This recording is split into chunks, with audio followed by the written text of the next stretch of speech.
Starting an online store in South Africa is one of the easiest ways to make money part-time. Most people who give advice don't actually have an online store, but I have made over 300,000 in the last 6 months. In this video, I'll be breaking down how to start an online store with zero capital, and I'll be giving you tips from my personal experience on what to do and what not to do. So we'll start with finding the right product and supplier, then finding the right platform, and end with marketing. As always, feel free to skip around with the timestamps in the description if you'd like to save a bit of time. Alright, so one of the biggest challenges you're going to face is finding the right product. And this is difficult because there are thousands and thousands of products that are available. The method that I use to find the right product is called the GUM method, patent pending. So you'll need to ask yourself the following questions. What are you good at? What is your unfair advantage? What product is missing or difficult to find? And when you figure out what you're good at and what your unfair advantage is, it narrows down the number of products that you need to find to a small number. Because if you have a hobby in fitness, you can look at your unfair advantages and say, okay, I know what gym wear I like. I'm struggling to find this specific gym wear. And then you identify a need based on that. I also struggle a lot in a long time to figure out what to sell. But one of the best tips that I got from the Millionaire's Fast Lane is that you should ask people in your community what they're struggling to find. And this will give you perhaps an opportunity to source the product cheaper or to even find a product to fit that specific need. Because the problem is when you just go buy a random product, you won't actually be satisfying a need of someone, and that is usually where the money is to be made. So should you just focus on one specific product, or should you have a wide variety of products? So what I found from my online store was that we started with one specific product, and as we marketed this product and got better in it, people started knowing us for this product. As our customer base grew, so that the customers want more and more and more products similar to that one. So I would suggest, rather than buying 10 different products, rather buy 1 or 2 products that you can specialize in and that people will know you for. Also, a great tool if you want to find the right product is a tool called Google Trends. And what you do here is you just see, based on people's search history, what is the most common thing that people are looking for in a specific area. And if you see there's a need for this one specific thing, then you can climb into that market and make a lot of money with that. When we know what our product is, we need to find a supplier. And when we find our supplier, we are actually stacking our unfair advantages that we spoke about in point number 1 to create a competitive advantage. And there are generally 2 routes that you can go when you're finding a supplier, which is the local route or the international route. When you find a supplier internationally, it can be a huge benefit because it's easier to find and they have maybe a variety of products. But a massive problem is the cost of shipping. Obviously, if you want to ship from China to South Africa, it's going to cost you a lot more than shipping from Johannesburg to Bloemfontein, which is just a few hours away. And before you buy, always ask them if they have a trading license, because you don't want to be scammed. And I've heard of people being scammed online and losing thousands and thousands of rands. Great tools that you can use for this is websites like Alibaba, and there's even a few sourcing companies that you can contact to find goods in Pakistan and those type of places. If you decide to source locally, this can give you a huge competitive advantage because you can market your products as locally made. And this gives you a unique selling point that other people may not have. Also, a benefit is you don't have to pay the hefty import duties and the hefty transport duties, delivery costs. But like I said, finding a supplier locally is more of a challenge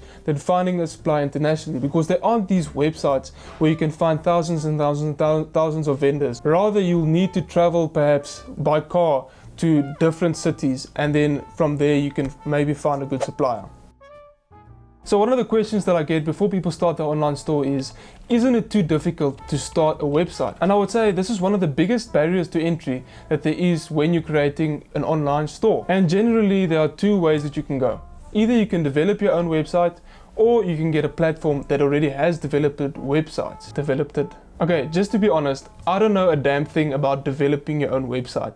You'll have to go and search YouTube videos if you want to do it like that. I'm not the right person for that. So I'm just going to be speaking about what I personally use and what I find to be effective. When you use a platform, it just makes things so much easier. You don't need to focus on developing the website, using code, learning code, hiring a developer. It just saves you so much time, so much effort for a small subscription. Having a website actually gives the customer that extra bit of confidence when they're buying from your store. But I'm going to be talking about what I use, which is Shopify. Shopify is a great website. I tried Wix, I tried all the different other platforms, but I stuck with Shopify. And Shopify has a 14-day free period that you can go and develop your website and set it up and actually try the platform. Obviously, you need to learn the basics of it, but trust me, Shopify is the way to go. And if you guys want to sign up with Shopify, this is not a sponsored video, but use my link in the description. Just so you know, the link is a link that will give me a bit of a kickback, but it will cost nothing to you. So please, if you want to support this channel, just use my link in the description. And I'm sure there are a few other websites that you can go and use. Okay, another important aspect that all customers look for is that you have delivery options. According to Shopify, 65% of customers look for a shipping policy when they're on an online store. And the two main options that you can give your customers here are either you pay for the delivery cost as the business, or the customer pays for the delivery cost. An excellent tip that I can give you here is set a price for where the delivery is free. So up until 800 Rand, the delivery that the customer has to pay for. But if the customer spends more than 800 Rand, then you as the business incentivize to spend more money at your shop. And you'll just have to do the research on which courier companies are the best and most reliable and also are the cheapest. And now we get to finding the right social media platform to use. And a lot of people will ask, is it actually necessary to have a social media platform? These are Instagram, Facebook, TikTok, LinkedIn, the whole lot. And I personally think having an online store without a social media platform is useless. It won't work. A general rule of thumb when you're thinking about estimating your sales is that 1% of the people that come to your store will buy something. And the same thing applies to your website. If you get 100 people, one person might buy something. And one of the most important things that I've learned with having a social media platform is to actually spend time on your design, how your product looks, and how your page's theme looks. And a great way to do this is actually using a platform like Canva, because I am terrible at taking good pictures and designing aesthetic looks. And what Canva does is it actually gives you a lot of templates that you can use for free, and some of them are paid. But like I said, it is free, and the description will be in the link below. And now we get to arguably one of the most important parts of having an online store is marketing your product. Is it better then to use traditional forms of marketing, which is pamphlets, flyers, or is it better to advertise on Instagram and Facebook? When I design marketing campaigns, I use the FEAR technique.